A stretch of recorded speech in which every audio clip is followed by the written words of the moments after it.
P-Square. Hey. Hey. Allez. Allez. Allez. Allez. Let's go. Et restons aux États-Unis, à New York. Nous avons choisi de partager le quotidien de jeunes élèves d'une école dite afrocentrée.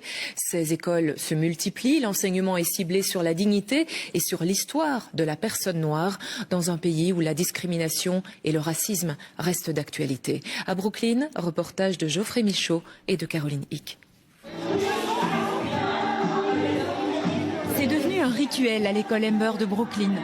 Le vendredi matin, c'est le moment de la réunion de famille et elle débute en musique. Qui est cet artiste? Sister Sledge. Et comment s'appelle la chanson? We Are Family. Oui, c'est ça. Et on écoute cette chanson parce que nous sommes une famille. On est tous frères et sœurs. Pendant une demi-heure, les enfants vont être mis en valeur. Tameka, l'animatrice, leur apprend à avoir confiance en eux et à s'aimer. I love myself. I love myself. I love my hair. I love my skin.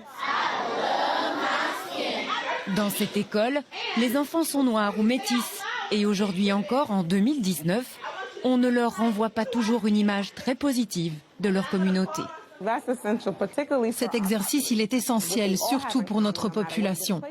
Leur point commun à tous, quelle que soit leur origine, c'est qu'ils ont malheureusement une histoire liée à l'oppression et à l'idée selon laquelle ils sont inférieurs. Et tout cela est souvent associé à leur apparence physique. Alors ici, tout l'enseignement a été repensé par cet homme, Rafik Kalam, le directeur.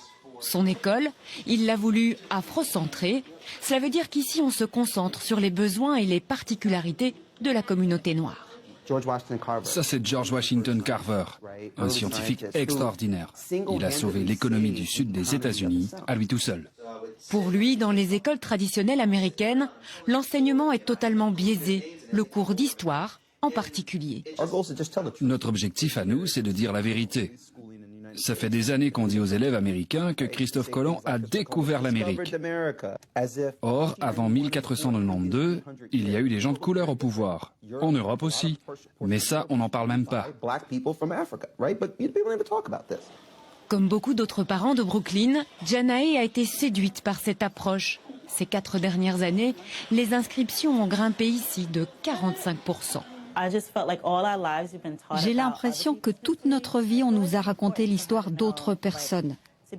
Pour moi, c'est important qu'on lui enseigne son histoire, sa culture et qu'elle comprenne qu'elle est capable de devenir ce qu'elle veut, qu'elle peut atteindre des sommets si elle le veut et que tout le monde va la soutenir.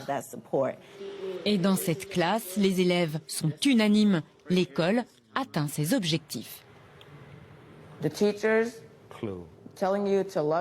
Avoir des profs qui vous disent que vous devez vous aimer, c'est un privilège, parce que dans le monde réel, on ne vous dit pas de vous aimer. Il y a toujours quelqu'un qui veut que vous tombiez, que vous trébuchiez. Il n'y a pas qu'ici à Brooklyn que l'on peut inscrire son enfant dans une école afrocentrée. Plusieurs d'entre elles ont ouvert leurs portes en Californie, à Washington ou encore dans l'Ohio. Des écoles qui connaissent un succès grandissant auprès de parents convaincus qu'elles seront plus bénéfiques pour leurs enfants que celles du système scolaire traditionnel. P-Square.